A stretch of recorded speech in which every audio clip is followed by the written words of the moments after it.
सभी साथियों को आज रविवार 28 अगस्त की शुभकामनाएं। नमस्कार। मैं ये सोच रहा था कि सोनिया गांधी तो गुलाम नबी की डिमांड पूरी कर ही रही थी, फिर वो आजाद क्यों हो गए? गुलाम नबी आजाद ने ऐसे वक्त इस्तीफा दिया है जब कांग्रेस को जल्द ही नया अध्यक्ष मिलने की संभावना जताई जा रही थी। देखा जाए तो सोनिया गांधी वैसे ही इंतजाम की कोशिश में है जो वो चाहते थे, फिर ऐसा क्यों किया?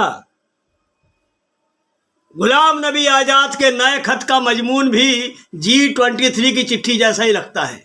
तब भी गुलाम नबी आजाद और कांग्रेस के बागी साथियों के निशाने पर राहुल गांधी ही थे और अब भी अपनी जगह कायम है। फर्क बस यही है कि गुलाम नबी आजाद के नए खत में राहुल गांधी बाकायदा नामजद हैं।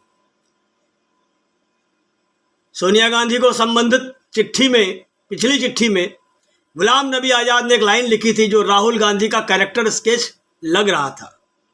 ऐसा अध्यक्ष जो काम करता हुआ नजर भी आए। ये तो पूरी तरह साफ है कि ऐसी टिप्पणी राहुल गांधी की कार्यशैली और राजनीति के प्रति उनके गंभीर न होने के रवैये को लेकर की गई थी। राहुल गांधी कभी छुट्टी पर चले जाने के लिए अपने राजनीतिक विरोधियों के निशाने पर आते हैं, क्योंकि वो कितना भी बड़ा इवेंट क्यों ना हो बीच में छोड़कर गायब हो जाते हैं।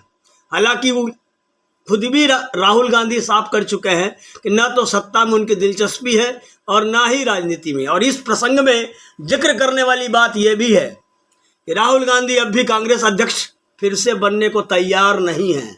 नतीजे के काफी करीब पहुंच चुकी कांग्रेस अध्यक्ष के चुनाव की प्रक्रिया अचानक कुछ दिन के लिए टाल देने के पीछे भी यही उम्मीद मानी जा रही है कि शायद राहुल गांधी कमान संभालने को राजी हो जाए। गुलाम नबी आजाद की G23 वाली चिट्ठी से तो ऐसा बिल्कुल नहीं लगा था कि वे लोग राहुल गांधी को कांग्रेस अध्यक्ष बनाए जाने के खिलाफ हैं।